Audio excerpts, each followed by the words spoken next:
नमस्कार.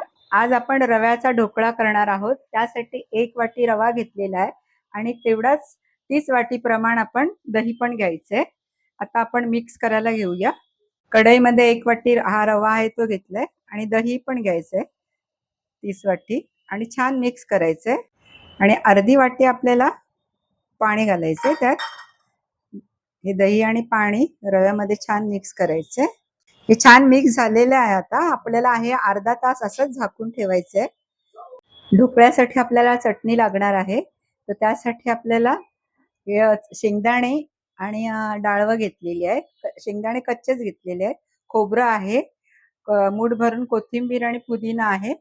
मिरच्या घेतल्यात, 2 तिखट घेतलेल्या आहेत आणि 2 साध्या घेतल्या आहेत.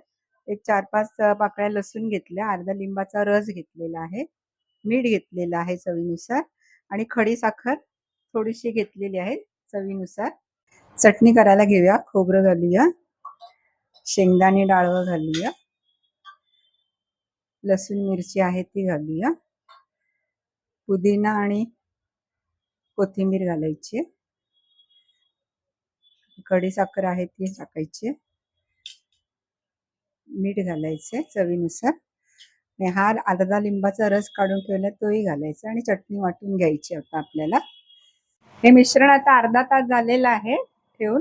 आता त्याच्यामध्ये आपल्याला चवीनुसार मीठ घालायचंय आणि थोडी खडी साखर आहे ना ती घालते. तुम्ही कुठली साधी साखर घातली तरी चालेल. आता आपल्याला आहे ना यावरती 1 पॅकेट इनो घालायचंय. त्याच्यावरती थोडं आपल्याला पाणी घालायचं. इनो टाकून झालंय, पाणी टाकलंय थोडंसं आणि छान ढवळून घ्यायचं आपल्याला. हे त्याच्या थालीला आपण तेल लावून घेतलेलं आहे. आपण आता याच्यात बॅटर टाकूया.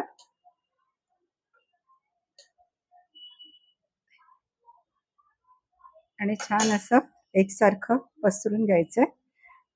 हे पाणी उकळत ठेवलंय ना मोदक पात्रात, त्याच्यात हे आपल्याला ठेवायचंय. हे 20 मिनिटं आपल्याला वाफवून घ्यायचंय. ढोकळा तयार आहे, चटणी तयार आहे. त्या दोघांसाठी मी आता फोडणी करून घेते. फोडणीचं भांड ठेवलेलं आहे, गॅस लो केलेला आहे.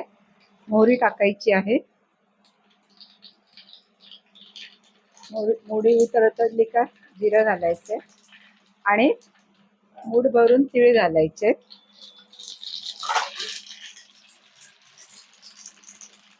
कढी फोडणी आता चटणीवर टाकते. थोडी त्या ढोकळ्यांवरती टाकूया.